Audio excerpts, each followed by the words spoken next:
My boyfriend said I'm too fat to put liquid kids in. My boyfriend said he doesn't want to have intimacy with me anymore. My boyfriend and I have been together for 3 years. We met because I am friends with her sister and we became close over time since we worked together. Then she introduced me to her brother and I asked him out.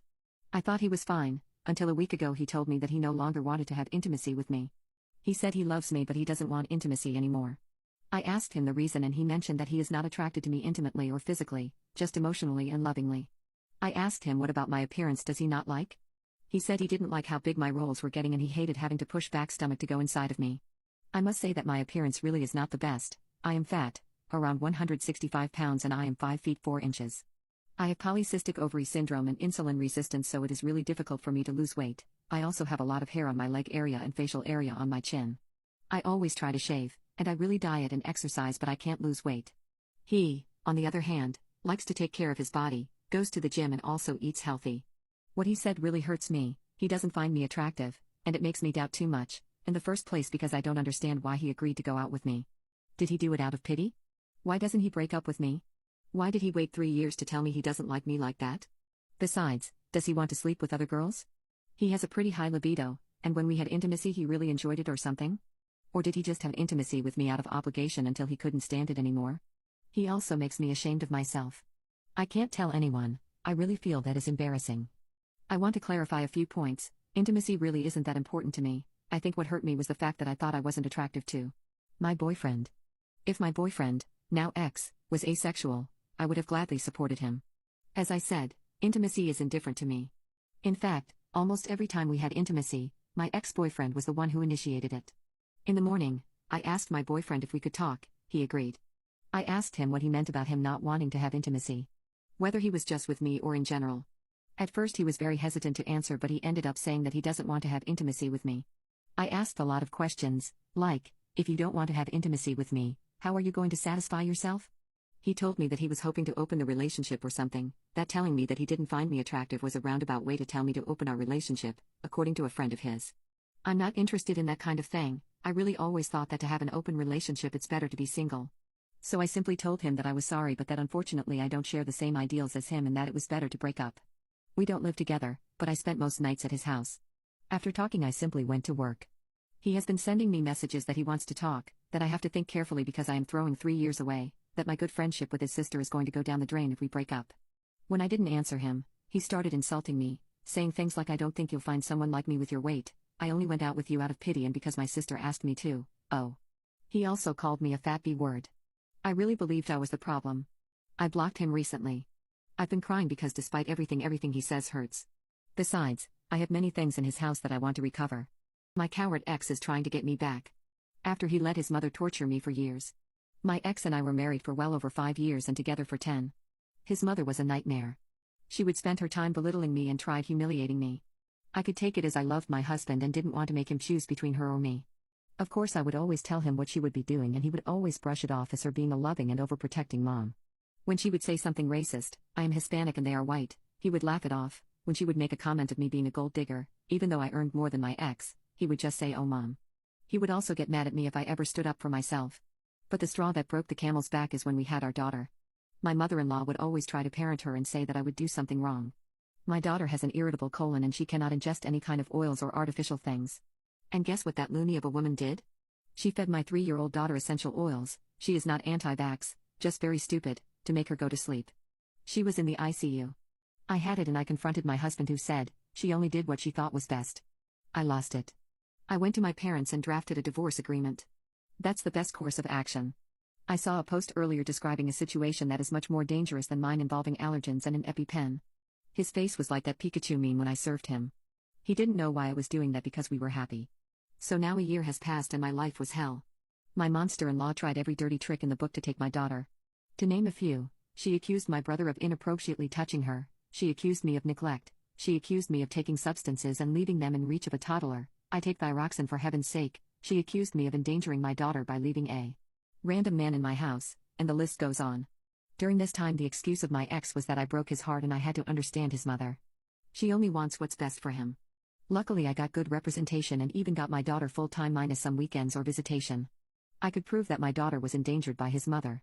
I knew that my ex needed to be permanently in my life because of my daughter. And I was learning to live with that. He was very cold with me because again, I broke his heart.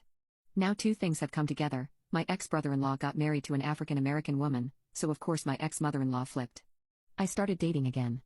My ex-brother-in-law is a great guy and he actually stood up for his wife. Go figure, it is possible. I stay in contact with him because we are friends and he was a mediator and fought with his brother quite often. So my brother-in-law actually stood up for his wife and my ex-husband got his panties in a twist. My brother-in-law basically opened his eyes to how crappy he was being. And that their mom treated me the same way she treated his wife. And finally my dense ex started understanding. The guy I am seeing is great. I have even met his parents and his mother is normal. She treats me like a human being and has invited me already to many family functions and tries to make me and my daughter feel welcomed. My ex got wind from the situation through a mutual friend and guess who is now flipping his crap? He started bringing flowers and chocolate, I don't even like chocolate, to pick up our daughter. He sends me cards and texts with hearts and who knows what. Yesterday was the best thing. My daughter was at my mother's place and I was at home with my boyfriend. He appears in front of my door crying and clutching my engagement ring begging me to come back. I said no and that he should go away. He wouldn't and started demanding that I come out to talk to him. My boyfriend told him that he would call the police, and in his pathetic fashion he threatened to beat my boyfriend up. I closed the door and let him pound sand. Today he picked up my daughter for a day trip and when they came back my daughter was asking if I loved my boyfriend more than her. Now I am at a loss to what to do. I already told my daughter that it was impossible because my love for her is infinite and there is nothing bigger than infinite. But now I know that my ex is trying to make my daughter hate me. I am at a loss because I won't use my daughter as ammunition. But also, what the hell am I supposed to do? I will never return to that man but I can't take away the father of my daughter. Do you guys have any advice? I don't care if he wants me back. I don't love him anymore and will never get back together with him. Staying for the sake of our daughter would not make sense as it has been proven that kids grow up happier in divorced homes than unhappy homes. I tried talking to my husband when we were still married and he would always brush it off. He would brush off everything his mother did. I complained to him and told him we needed to go to therapy which he declined. He has his daughter on the weekends. The court gave me majority custody because of his mother. I followed some advice you guys gave me and we sat down with my daughter to chit-chat. We knew we couldn't prompt any kind of responses by asking overly specific questions as per her therapist. So my mother asks my daughter, let's call her Kat, Kat, what do you and daddy talk about? And Kat just listed many toddler things like she talks about kindergarten, games etc. When I was kind of relieved that comment my ex made yesterday may just be a one-off, came the big bomb. He also shows me pictures of houses and tells me I can have now 2 rooms with loads of stuff. I ask if her dad is buying a new house. Nope. Turns out that Nut wants to take my daughter out of the country.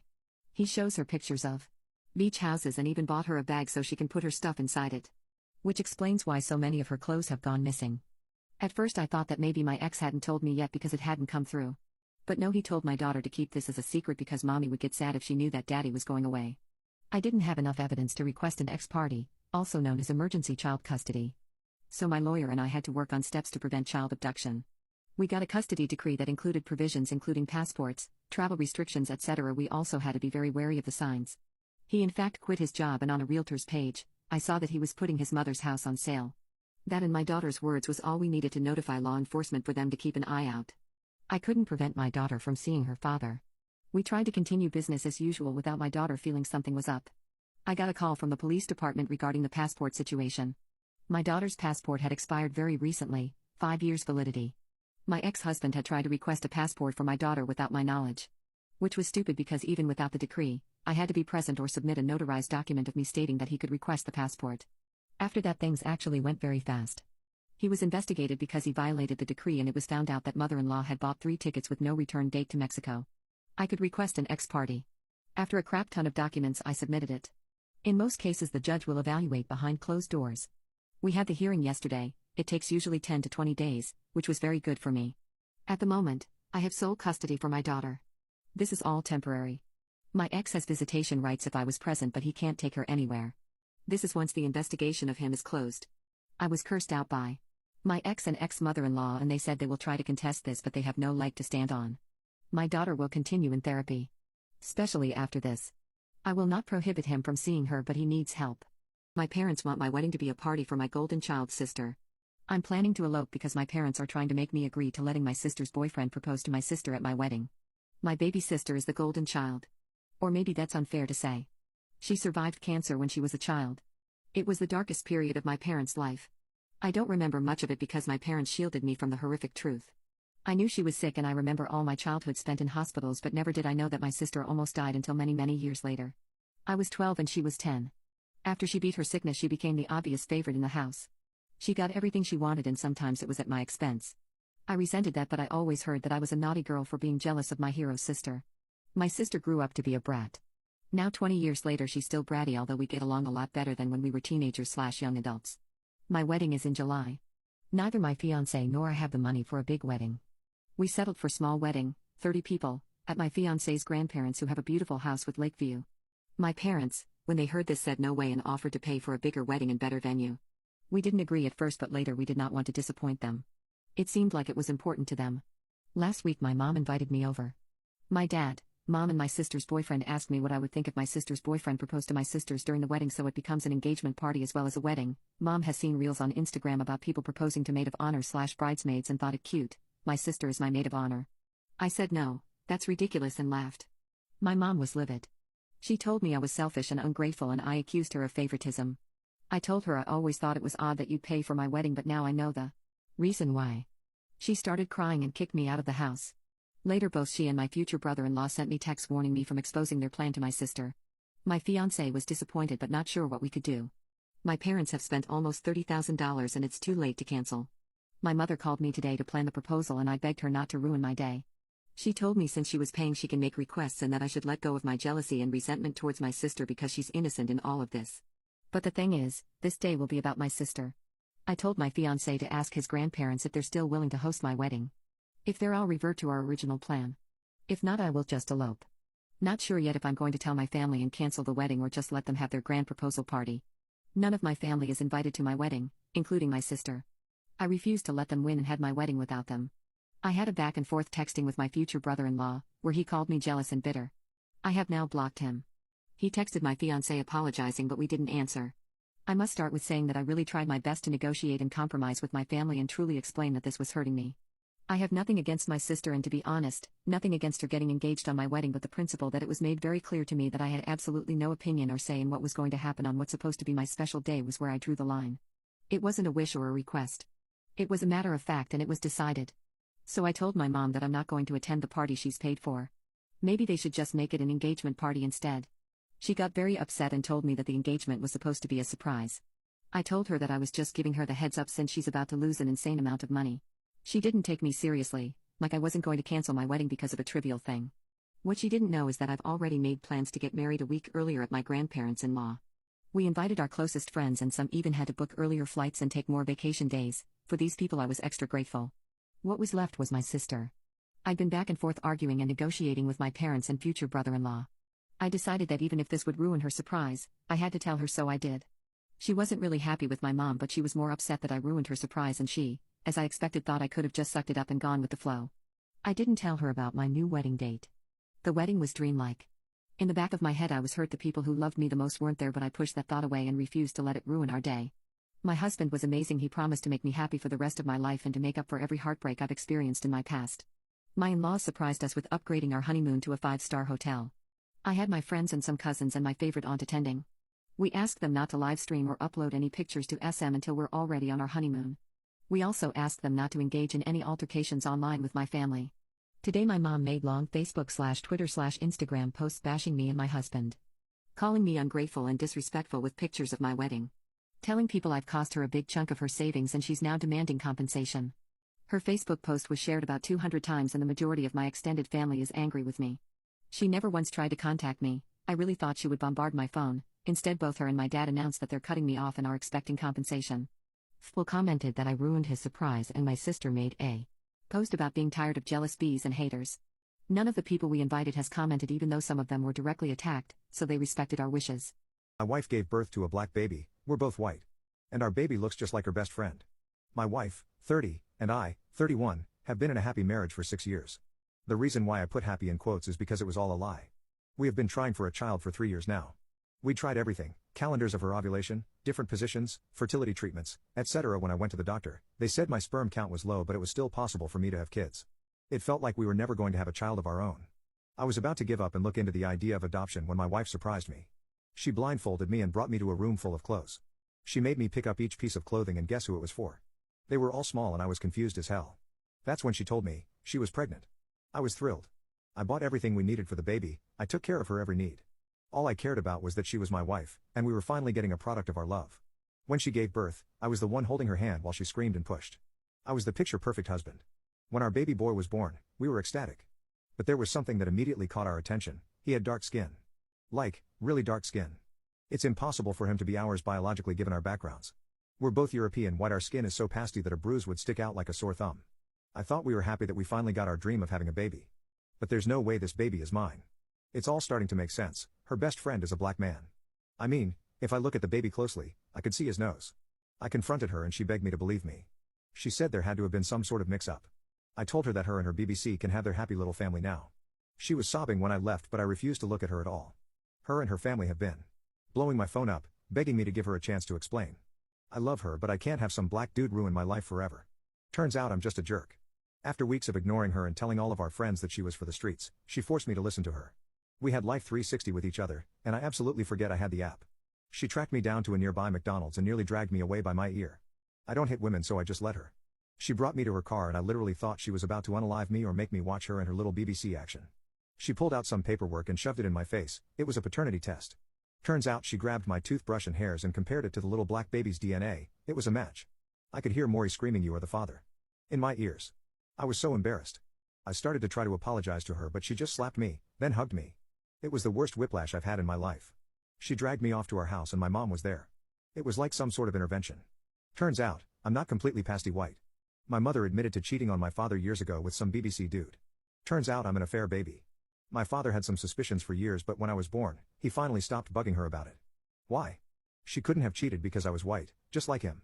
I think I'm sort of medical mystery. The black gene skipped a generation. I turned out white and she got away with it. When she saw that I left because of my black baby, she contacted my wife and explained. My wife is just an innocent victim to all this. Now that I think of it, me and her black best friend do have a similar nose. Maybe his father is my father? I apologized to my wife and begged on my knees for her to forgive me.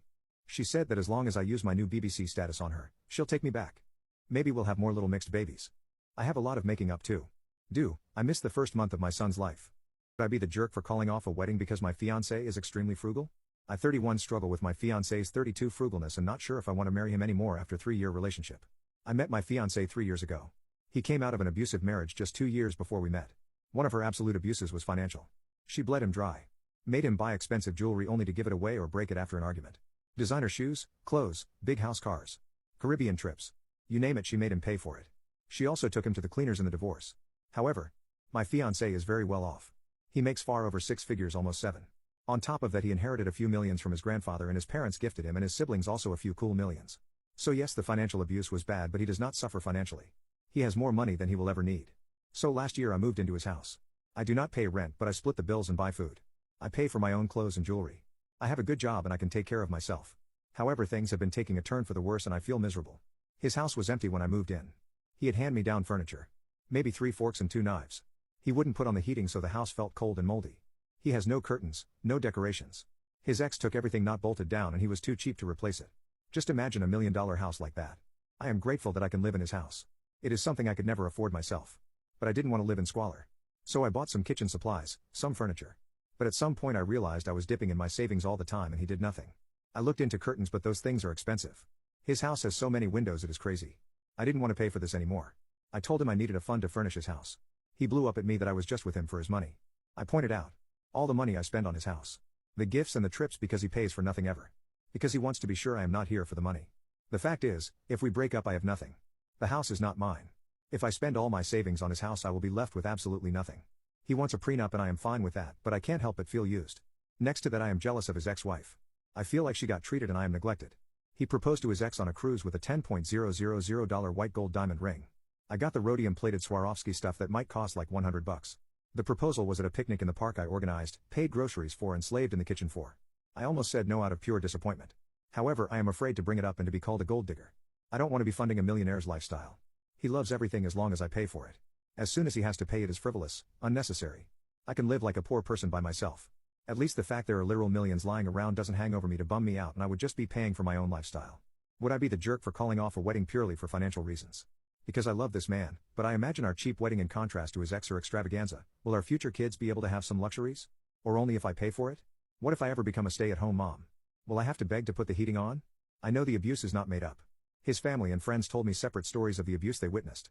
Not only did it confirm it, it showed me she was way more terrible than I thought. Like stealing heirloom jewelry of his grandma with Alzheimer right after she was widowed. Pretending she was gifted these things even though everyone knew grandma hated her guts. I did not realize or see he is doing the same to me as she was to him, and he is, subconsciously, punishing me for what was done to him. I am not trying to force a lifestyle in him where he was previously happy in. He told me prior to moving in that he left his house like this because he was depressed after his wife took everything, even the curtains, that it makes him sad and he wants a cozy home. He just didn't know where to start. His house is paid off, thanks to Granddad. He isn't actually spending much on utilities either. House is very well isolated and has solar panels. It is weird to see how cheap being rich really is. I am not asking for designer furniture. IKEA all the way, and I have refurbished second-hand furniture myself. I am actually pretty thrifty. I see where my jealousy over the extra lifestyle might have triggered some people. Let me explain. A $10,000 ring is insane and stupid to me. I do not want that because I would fear for losing it every day. I don't need an over-the-top wedding, however, it almost feels like for her he did effort. Wanted to give her what made her happy. Put effort and thought in it. With me it almost feels like he wants to prove how little he can give me. He talked about how he would see the wedding and it is cheaper than my actually financially struggling cousin her wedding. I can't help but feel he wants to demonstrate how cheap he can treat me. And I already feel embarrassed about the family that would have been to both, and I will feel like the discount wife. I don't like to say it, but it feels like he gets on it to some extent. We are almost talking washing paper plates at this moment. Yes, I did discuss selling the mansion I really don't need and move to a more modest house. Especially knowing this is the house his ex picked.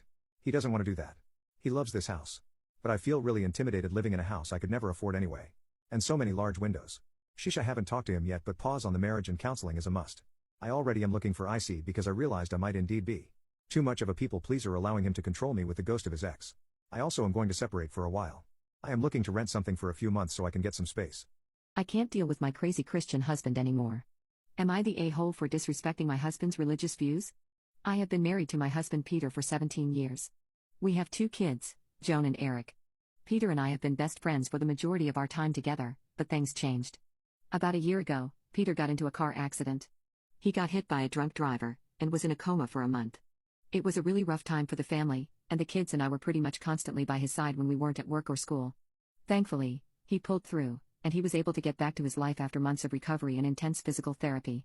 Things started to feel like they were going back to normal, until he became super religious a few weeks ago. He started to believe that God had saved him, and that he needed to use the second chance he was given to spread the gospel. I'm all for people expressing their religion, but he has latched onto a very conservative type of Christianity, and it is causing a lot of friction between us. Eric is currently in his senior year of high school, and is working on the college application process now. Joan has been watching this and is very interested. The other day, she came to me crying, saying she'd asked her dad what colleges were good for computer science, since she's been very interested in coding for a while now, and her dad said she wouldn't be going to college, since her future job was to be a wife and mother, and college would be wasted on her. To say I was furious would be an understatement. I went to him and asked him why he said that. He replied that he was spreading the good word, and he wanted to make sure we didn't lead our children into a sinful alternative lifestyle. I asked him if he expected me to quit my job. I work from home as an accountant, and focus on being a wife and mother too, and he said that he'd wanted to talk to me about this for a while. He said that he wanted me to quit my job, since it is not suitable for a woman. This absolutely blindsided me, since he'd never expressed anything like this before. I told him that I would not be quitting my job, and our daughter would go to college, whether he approved or not. He rolled his eyes, and said I'd come around. It escalated last night. Joan was going to go to the movies with a couple friends, and she came down wearing a pair of jeans and a crop top. Typical teenager stuff, nothing she hadn't worn before. Peter stopped her, and told her she had to change. She asked why, and he said he wasn't going to let her leave the house looking like a skank. I was shocked, he'd never used language like that before. I told her to leave just as she was, and she left. Peter asked if I even cared about our daughter's soul, and I told him it's her body, she could dress herself how she wanted. He said her body is the property of God, not her, and that I needed to respect his religion. I told him I'd never respect a religion that treats women like second-class citizens, and he left the house in a huff. He hasn't come back yet. Am I the a-hole? I think he has something deeply wrong with his little delusional head. First things first, I'm safe, and I'm out of the house with my kids. We are safe and with my dad, and my finances were already largely separate. We have a joint account, but that's a small fun money account for movie tickets, dinners out, and stuff like that. I have my own savings that he cannot access. My mom had a gambling addiction when I was a kid that nearly ruined our finances, so my dad made me promise I'd have my own savings. Turns out he was really smart to say that. A lot of you said Peter needed to see a doctor because this could be a symptom of a traumatic brain injury, which I agree with.